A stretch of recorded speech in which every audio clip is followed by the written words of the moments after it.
संपूर्ण प्रभुत्व संपन्न समाजवादी पंथ निरपेक्ष लोकतंत्रात्मक गणराज्य बनाने के लिए तथा उसके समस्त नागरिकों को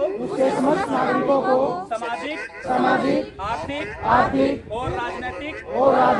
न्याय विचार अभिव्यक्ति विश्वास धर्म और उपासना की स्वतंत्रता प्रतिष्ठा और अवसर की समता प्राप्त करने के लिए तथा उन सब में व्यक्ति की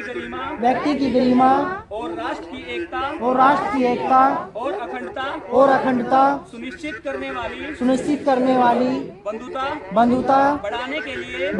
लिए दृढ़ संकल्प होकर अपने इस संविधान सभा में आज तारीख 26 नवंबर 1949 को एकक द्वारा इस संविधान को अंगीकृत अधिनियमित और आत्मसमर्पित करते हैं। अगर हम उसको न्यायपूर्ण लागू नहीं कर पाए तो फिर उस संविधान का कोई मतलब नहीं रह जाएगा। हमारे संविधान में उन्होंने एक बहुत खास जो चीज़ इंक्लूड करवाई वो थी जितने भी आरक्षित वर्ग हैं उनको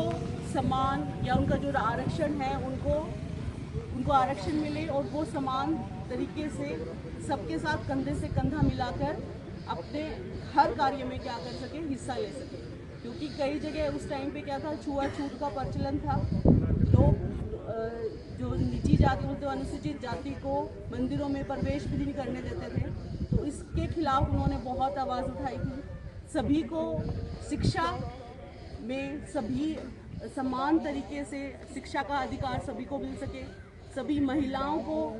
हर अधिकार जो पुरुषों को मिलता है उसके साथ ही महिलाओं को भी मिल सके, उसके लिए भी उन्होंने नीति बनाई थी। तो उसी चीज़ को सेलिब्रेट करने के लिए हम 14 अप्रैल को अम्बेडकर जयंती मनाते हैं, क्योंकि उनका हमारे संविधान को मनाने में बहुत बहुत बहुत बड़ा योगदान है। तो अब हम ओम प्रकाश सर आपको संविधान की उपदेशिका या प्रस्तावना जिसको बोलते हैं वो पढ़ के सुनाएंगे, क्योंकि ये एक तरह से उसका प्रारूप है कि जब हमारा संविधान लागू हुआ था तो उसमें क्या एक बहुत समरी है कि हम जब संविधान बनाया गया था तो उसको लागू करने के लिए हर किसी को एक शपथ बोल सकते हो या एक तरह के सबको एक निर्णय लेना है कि हाँ मुझे उस संविधान को न्यायपूर्ण तरीके से अपनाना है, और अगर आगे चल के आप उसके अंदर कुछ सहयोग कर पाए तो वो बहुत अच्छा होगा। धन्यवाद।